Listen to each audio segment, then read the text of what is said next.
So this week we are looking at education. Is it wasted on the young?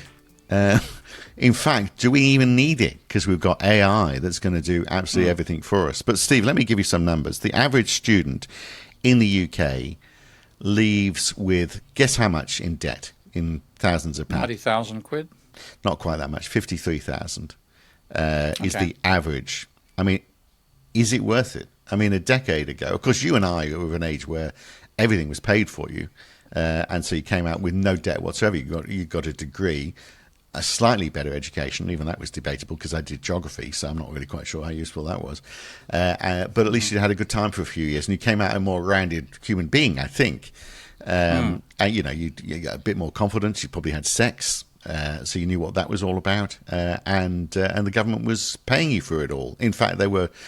In our case, they were subsidising the student union, so we had cheap beer as well. Happy days. It's a very different attitude now, and maybe some of that wasn't quite right. I mean, the idea that the government was providing money, which was helping people on the road to alcoholism, but we've swung so far the other way, haven't we, right now? Oh, too far. I mean, it's ridiculous. And I've been a critic all the way through of student fees in the first instance, because all this has been driven by the obsession of reducing government debt. Okay? That's the entire basis. We can't have governments running up debt, therefore let's make the students run it up instead. Well, it's all That's pretty much summarised. I mean, it's also this idea that universities should compete as well, wasn't it? So if they can charge students at whatever rate they want to charge, and that's funded by debt, then universities would compete against each other, or the standard of universities would improve. But it seems to have gone, and that's the exact opposite to what happened. Yeah. I mean, I lived inside the whole thing, as you know. I became an academic in 1987, and I left the academic scene pretty much 30 years later, 2018. And the decay that I'd seen in the meantime in the quality of education and the attention that students could put into their studies is just an absolute indictment, in my opinion, of the whole idea of charging student fees in the first instance, let alone charging them and using debt, which means the students then come out, as you said in the UK case, £53,000 in debt on average. American, God knows what the average is there, must be in the hundreds and thousands of US dollars, the cost of a standard university education. They come out and they're debt encumbered on day one of graduation, and they've got to work their asses off to pay their student debt. Or if they get any recompense, if you don't at a certain level, then they decide not to work at all and avoid. The vast majority end up working and finding that the interest they end up paying continues growing over time. They end up with more debt in some cases because of the way in which the interest rates are calculated. So do you think the whole ethos behind universities has shifted because of this idea that they're there to make money? So because Totally. Because in the past you'd be going, well, okay, we're here to educate young people for the betterment of society. Now it's what can we do to make more money? I tell you what, well, let's do a course in Elvis Presley. I've got a degree in Elvis Presley because there might be a lot of people interested, or perhaps Robbie Williams or something like that. It's some sort of degree which is completely useless. It's just populist, but you charge people to go on it. Or even worse, they could do an economics degree. Well, that's right. Yeah, what a waste of money that would be. So, I mean, it's all because having been, I was a student at university at the absolute peak of where baby boomers being provided with fantastic education. So I went to Sydney University. I got a scholarship, which meant I didn't have to pay fees, but the fees were trivial. They were the order of, even adjusting for inflation, they were relatively trivial. £800, $800, I think, the fees, and I got a scholarship to avoid having to pay them.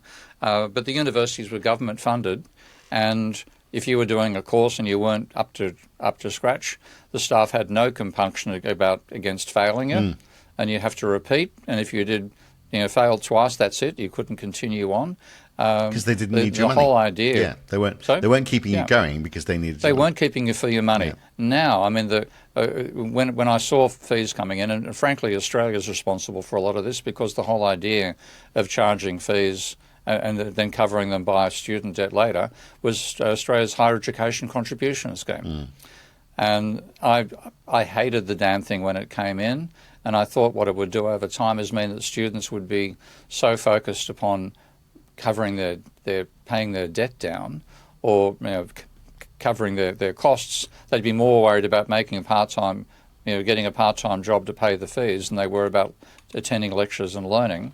And at the same time, the big change that happened is that universities used to be run by academic prima donnas in some sense, and then it got run by people who were doing marketing. And I saw some absolutely brilliant marketing while I was at university. I mean, I was at the University of Western Sydney, and now it's called the Western Sydney University.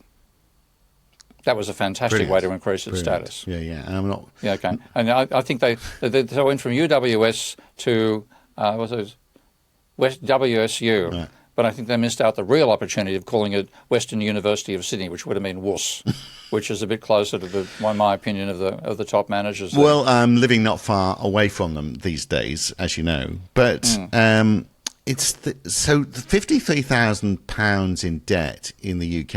I mean, for a student, sounds like a lot of money. Over your lifetime, it's not a great deal of money, but it does mean early on, as you say, you're going to be focusing on how can I keep that debt lower. The reality is actually, you don't start paying it until you're earning a certain income, and by then perhaps it's a small cost by the time you've got into other costs over time. But early on, you do perceive it as a great deal of money, and it is going to change your behaviour. And a lot of people also have, the interest rates on those things are often compounded. They're based on CPI plus a certain percentage. Which is crazy. They're often being higher than the interest rate on actual mortgages. Because it's not the government giving it. They've privatised out, which is thinking, well, why? Why do you need to do that? Surely the government could just provide this. Why does it need to be given to the finance sector to manage it? Well, for example, the tax office could do it. You could say, well, you're going to be paying taxes. We'll deduct it from your taxes, but we won't charge you interest. Exactly. But this is all, the financialisation of our societies has just got worse and worse ever since the 1970s. Pardon me. And the idea of paying student fees is part of that. And then you have student debt. Oh, banks are good at debt. Let's let them manage it. And it becomes a business process for the finance sector rather than a genuine way of financing education. And it's just I really got sick of it by the time I left, because you could see the extent to which students themselves were focused upon trying to reduce their debt. They focused on paying for their education rather than experiencing their education. Dramatic change in that way. And then when universities became dependent upon student fees, you got two major distortions coming out of that. One is it was a very bad thing to fail a student because they would no longer pay fees. So the standards got dropped. The academics were told to pass more and more people. And the other is just the universities themselves became focused on raising money rather than educating. Yeah. So one of the great disasters I saw was regularly universities would decide to move to some other physical location. And, the University of Western Sydney would have a campus in Malaysia, for example.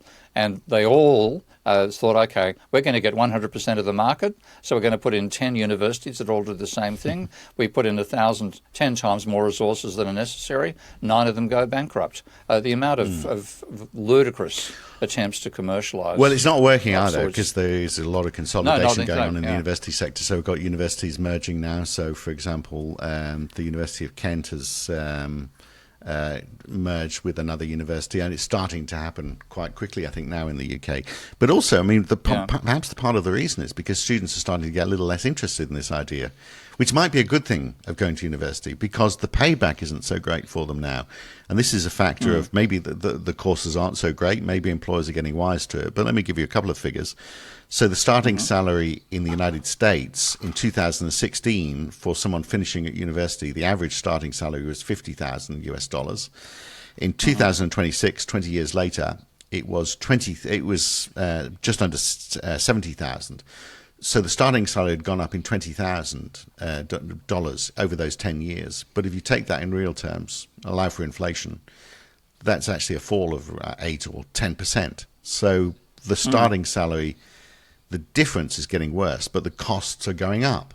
So, anybody just doing the simple equation of is it worth it will increasingly be coming to the conclusion, well, I'm not quite sure it is. Yeah, well, for example, in PhDs, I got to the point where I'd tell my people who wanted to do a PhD, I said, for Christ's sake, don't do it to get a job as an academic. Yeah. because what used to be a really cushy job, because of this commercialisation, has become a shithouse one. And the ways in which that happened is that in the old days, before commercialisation came in, so I'm talking up to the 1975, 1980 period, at least in Australia and comparably in the rest of the world, academics weren't seen as a profit centre, and you were given plenty of time to be a scholar. Now, that means reading, sitting down in a chair, reading somebody else's papers, reading books, going wandering through the library, getting obscure texts out that you personally know are important. Maybe nobody else realises that. You had time. And one of my old colleagues in Australia, an Italian academic called Joe Halevi, he said that when he arrived at Sydney University from Italy, and this is about in the 80s, he said you could choose to be a good researcher or you could choose to sleep. He said there were plenty of ineffective people that it supported, but it was up to you. It wasn't seen as a danger for the university that you weren't marking a student at that moment, writing a paper which could be get a few points in a research excellence framework and get money for the university that way. You turned from being a scholar into a profit centre, and therefore any spare time you had was spare time you no longer had. And the workload just continued rising with an enormous amount of bureaucratic nonsense in it as well, all about trying to get the maximum possible number of students in, pass the maximum number possible of those students themselves, get the fees, and it's just been... But none of that applies if the students are, this was my point earlier, if the students are saying it's just not worth it anymore. So... Yeah, well, that's what it's got to, I think. And here's an example of why. So you mentioned about, studying it, what a waste of time studying economics. But actually, if you want to get the best salary, I don't know whether it's the case this year, but last year, because I was giving the argument to my daughter that maybe she should study economics and question it, but at least do the study, because the best paying job out of university is for economists, particularly those who've studied at the London School of Economics. So that's streets above any other qualification in terms of your first income. But generally, a graduate 5 years in who studied finance will be earning 70,000. Someone in the public sector 5 years later who's got a degree in anything is going to be earning 40,000. If they work in media and creative industries, they're going to be earning 35,000. Whereas a plumber with 5 years experience, particularly if he runs his own business, he'd be earning about 38,000 if he doesn't run his own business. He'd be earning 70,000 if he does run his own business. So the plumber with 5 years experience is doing as well as the best performing graduates. So why not be a plumber? Yeah. And I've got nothing against being a plumber. In fact, there's an interesting political candidate in the UK who's a plumber, who may be the first major victory of the Greens Party if she gets elected in the forthcoming by-election. So you need those skills. And then, nobody's ever talked about making plumbing into a university degree.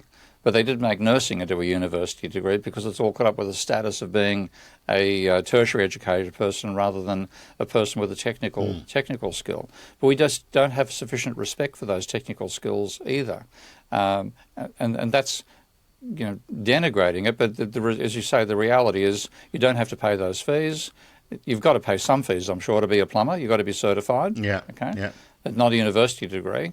Cheaper, and in fact it ends up being more profitable, and we've been denigrating physical skills for an enormous period of time. A clerical job is seen as much better than a blue-collar job. White-collar is better than blue-collar, that sort of attitude. We've actually managed to make it so bloody expensive to get the white-collar job and drag so many people into them that should have actually got the trades qualifications. The trades are now doing better. Yeah.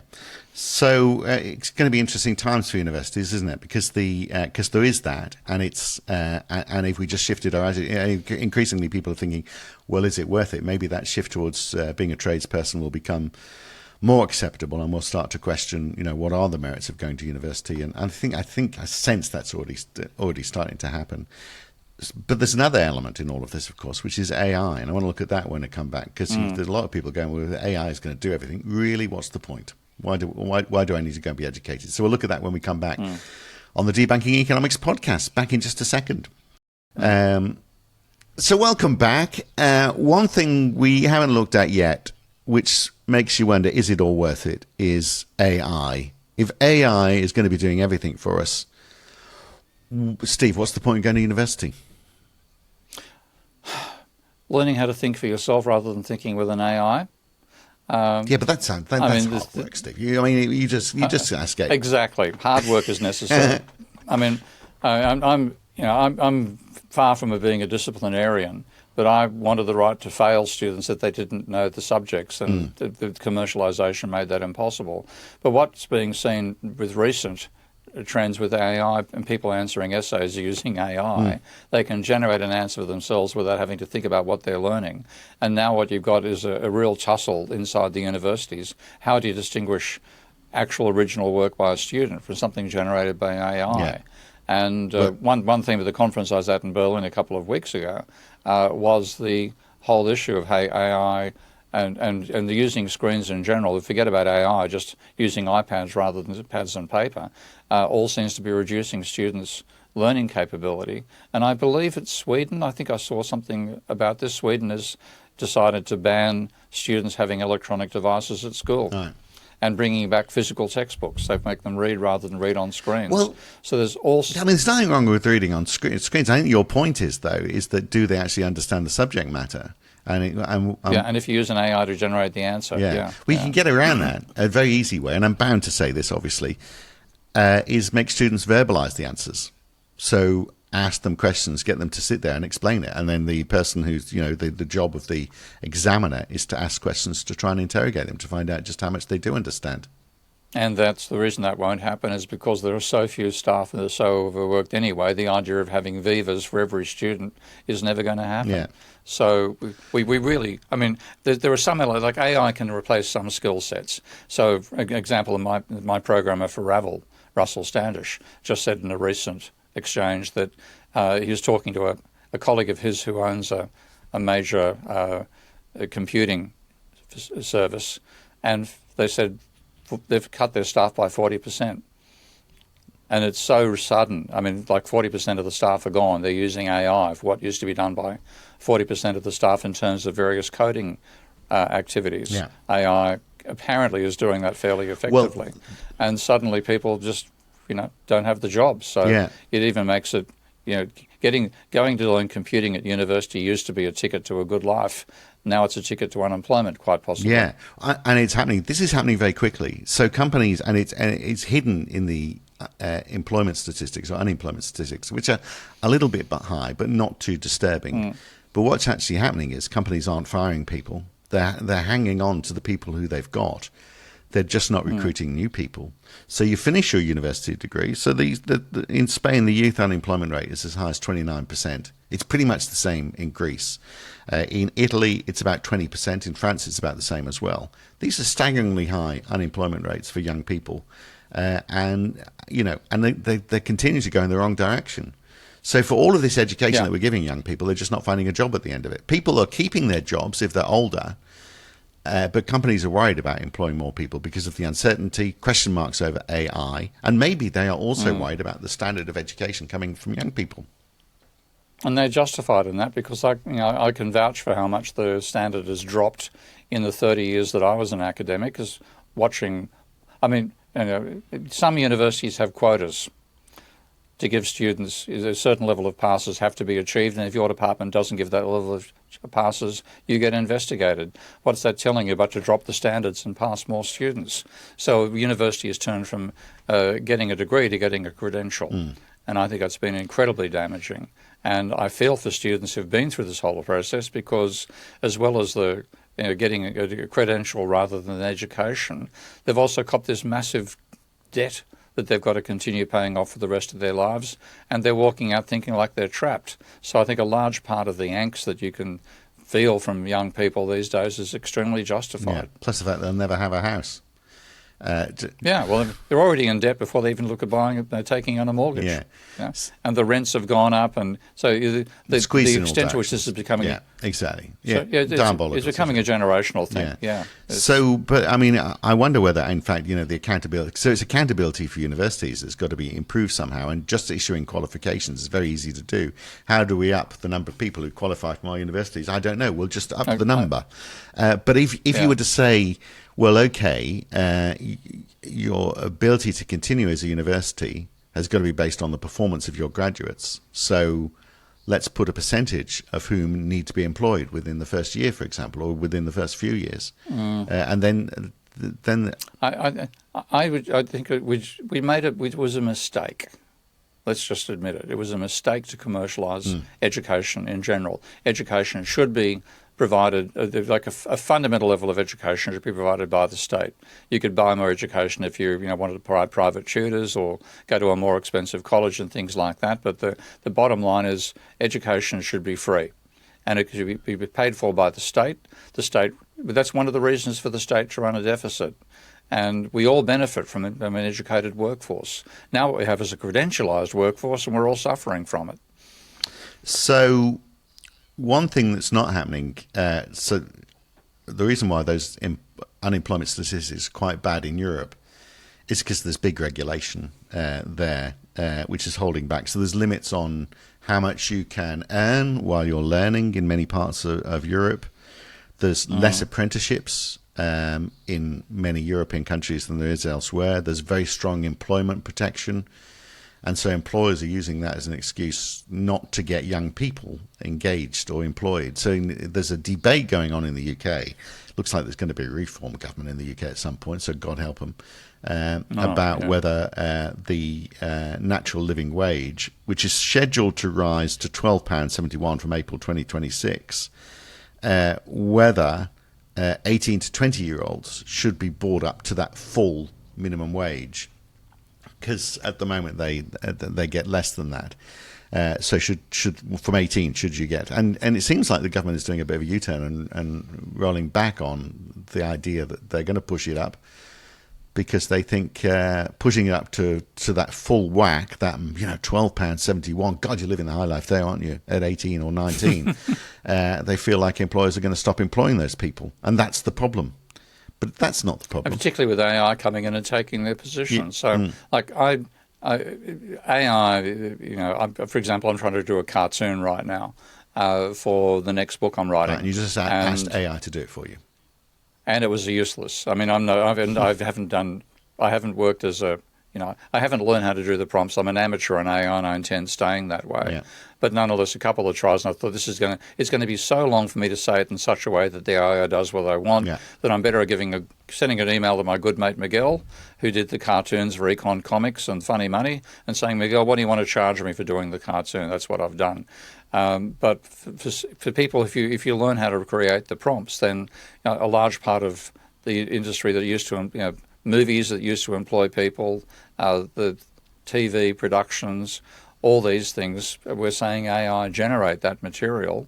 And if people really do get skilled in mastering the AI and telling it how to generate what it wants, then a huge area of employment disappears. So the real danger out of this, the combination of high university fees and AI taking over the positions in the first place, we're going to have a bunch of young people who can never afford to pay the debt they've got and can't get a job at the same time. So the level of angst this is going to cause is pretty scary. And also the outcome is going to be a fairly frivolous existence and a lack of depth of thought. So your experience with AI, where you're asking it to do something quite precise, it wasn't delivering. I have just got involved back on community radio, so like doing radio for free again, because no one will pay me because I'm not very good. But I thought, well, okay, I need some jingles. So I went on to Gemini AI and said, create a sort of like funky radio jingle with a nice talking bed before you sing the name of the station at the end of it. And it was fantastic. Something that would cost, you'd go to a jingle production company and spend thousands of dollars on. It just did it there and then. But it's quite frivolous. So it could create radio jingles, but can it do anything with any depth of thought? That's the question. And obviously it's always going to be based on the bias of either whoever fed it the information in the first place, or more likely, how it perceives your bias. So it's never going to be challenging. It's never. I mean, AI is not AI. To be AI to be really AI, the I should stands for imagination, not just intelligence. Come up with new concepts, and it may happen. I mean, I've read some reports on AIs defending themselves. So people if they intend shutting the AI down, the AI does something to move its code somewhere else. So there are some elements of self-directed behaviour, whether they're learning. It's Terminator-style stuff, yeah. And I can see, you think, I don't want to be the person who gives Arnie Schwarzenegger, makes Arnie Schwarzenegger's roles into a documentary rather than fiction. So the fears, I can see people feeling that. At the same time, it'd be if we create genuine artificial intelligence which can think for itself, then it'll be an accident, not a deliberate thing that we do. Well, that's the path of evolution. And I can understand fears about it, but it is a crazy scrambler of everything that we've experienced to date, because my two areas that I worry about AI taking over, short of the Terminator thing, clerical jobs where you're basically doing pattern recognition, and if you do the clerical processing, then AI can take that over. There goes half the middle-class jobs on the planet. And if robotics ever get to the point where the robot hands can be as flexible as human hands, then there goes process work in factories. And so suddenly we'll eliminate those two major segments of employment, and then that gives you the whole challenge. How do you keep an economy ticking over if people can't get work? And the work is the only way that somebody who doesn't earn capital gets an income. Well, however they get their income, and of course, we talked a couple of weeks ago about Elon Musk saying, well, we won't need money because we can just all strive towards self-actualization. And, we just occupy our mind because computers are doing everything for us, or robots are doing everything for us, which gets back to, well, if we're going to occupy our minds, we've got to do something of depth, which gets back to education. Now, if education is becoming frivolous because it'll do anything to get you to pay the money rather than any depth of thought, I mean, we do need to take out that profit motive from universities, but also... I think it is an incredible mistake to bring the profit motive in. But we also need to say, well, okay, perhaps needs to be a broader role for all of society for universities, not just the small number of people who are going to it. Because what's going to be better, us all thinking a great deal in institutions which are all about thought and discovery and exploring ideas, or going down the road where machines are just determining a path based on them just feeding themselves ideas. I mean, the human brain, I might be wrong, but the human brain is capable, and humans as a society are capable of coming out with far greater, deeper outcomes than a world which is driven entirely by artificial intelligence. But we've got to go and act together and say, well, that's our focus now. And that's exactly what universities are not doing. Yeah, and AI is weakening universities as well as weakening employment for university graduates. So again, it comes back to plumbers. Plumbers got the right idea and the university students are being screwed. Mind you, at some stage, if the plumber can be replaced by a robot, then the plumber's in trouble as well. So we do have enormous challenges. A robot with a bit of bum crack. Yeah. Well, a bit of bum what? crack. There's always plumbers. They're always bending over. They're always wearing baggy shorts, so you see a bit of bum cleavage. I've got it. Please. A good reason to be replaced by robots. It's normally my role to lower the tone here. I think it's quite common. Many people have been traumatized by that, Steve. So, that's but true, I mean, it's just how do we get our depth of thought versus the superfluity, whatever the word is. You know what I'm trying to say? Superficial, not how superficial society is becoming. And we need to get that depth back, and surely that's the job of education. And that's why education should be difficult. Yeah. It should be challenging. It should be easy to fail if you don't do enough work to learn. And the trouble is students are so caught up with the financial costs of education that they want to get through as quickly as possible. So that's one reason they latch onto AI straight away. The universities try to get as many bums on seats as they can. That's where their fees come from. They drop their standards. The combination is credentialism has replaced education, and I think we're suffering very badly from it. Yeah, and with AI, it's got a new future. We just need to figure out how we can apply it to more people with more time. Well, AI, I think at the moment it's amplifying the trend towards people not learning. Yeah. And if you have an uneducated community, then you face the future that Carl Sagan spoke about, where we end up having horoscopes and the crazy delusional leaders. I was going to say, running it's very easy then, isn't it, to actually become a It dictator? hasn't happened yet, of course. We don't have delusional leaders. We're so Yeah, lucky. no, yeah. But that'll be the next That'll stage. never, what we're like, They'll erect somebody, a bloody real estate agent somewhere to run a country. yeah, or even worse, a reality TV show host, that sort of thing. Yeah, we're never going to get to that. Oh, one. God, yeah, we'll never combine make those this. two into one. Imagine. Yeah. That's Let's choose somebody who's narcissistic as well, just to get a really horrible if we ever did that. yeah, and you know, and has a questionable past with young women. Exactly. Let's get all of that. That never would happen. Well, there we are. No, never. Thank God it's, that's all fictional. That is the pure demonstration of what this is all leading to. All right. Well, okay. Well, education's got a far more important role than perhaps people think, but we are moving away from it because it's just not cost effective for most people. Sad place we find ourselves in. Anyway, we've not solved the problem. We've just alerted people to it, which, I mean, everyone's knows, but just how far is it going is the question. And the figures are moving very rapidly in the direction of people just saying it's just not worth it because why carry the debt?